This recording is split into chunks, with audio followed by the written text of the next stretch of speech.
A massive 550 million working days are lost every single year in the US alone because of employee burnout. Think about that.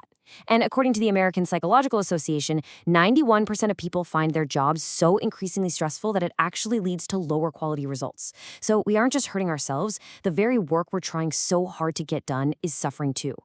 We are, quite literally, a workforce running on fumes. And the crazy thing is, we're living in this massive contradiction. Nearly half of us, 48%, readily admit to being workaholics.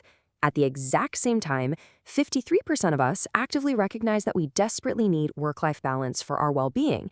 Yet, and here's the kicker, a full 66% admit they have absolutely zero work-life balance. We know exactly what we need, but we are completely failing to actually pull it off.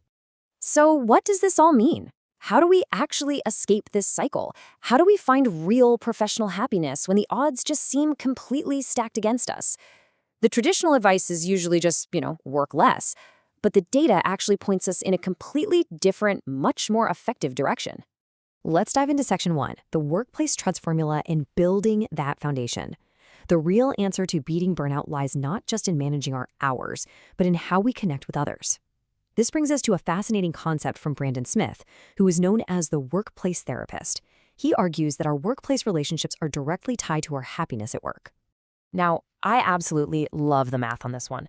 Smith uses this exact formula to break down what makes a positive relationship. Trust equals authenticity plus vulnerability multiplied by credibility. It's a multiplication problem. That means if your credibility is 0, like maybe you never meet deadlines or you always ignore messages, your total trust level drops entirely to 0. It literally doesn't matter how authentic or vulnerable you are. You have to build credibility first, which can be as simple as just being responsive. Then you layer in the vulnerability, like admitting you don't know an answer, and authenticity, like owning up to a mistake. But how does building this trust actually play out depending on where you're working? Well, if you're in the office, building trust can be as simple as walking over and asking for advice at a colleague's desk. But what about remote workers? They often feel incredibly left out of the loop.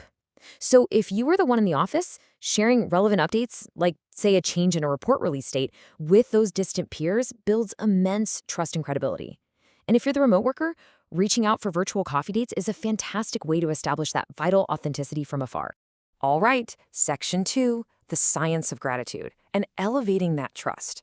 Because once you establish that baseline, you've got to level it up. And you do that through appreciation. Now, I know saying thank you might sound like a fluffy soft skill, but as you'll see, it's actually backed by hard science. The absolutely crucial point here is that expressing thanks physically alters your state of being.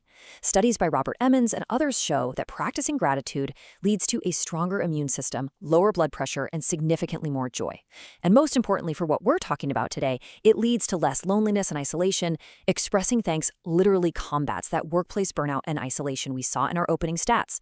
It heals the giver just as much as the receiver. Moving on to Section 3, your professional support network. Let's ground this theory in some immediate reality. We are going to look at 5 specific archetypes of people in your network who are probably keeping you afloat right now. And I'm going to give you the exact templates you can use to thank them, starting today. First up is the job lead friend. You know the one. They're always sending you tailored job openings. Reaching out with a message like this works perfectly because you aren't just saying a generic thanks, you are affirming that they are sending you the right opportunities. You're giving them a confidence boost, which naturally motivates them to keep helping you out because they know their effort is actually hitting the mark. Next, we have the informational interviewee turned mentor. This is someone who initially just gave you a few minutes of their time and ended up taking you under their wing. A brilliant way to show gratitude here is to simultaneously offer your own skills in return.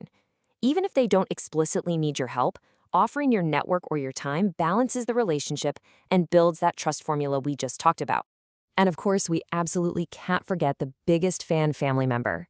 In their eyes, literally no challenge is insurmountable for you.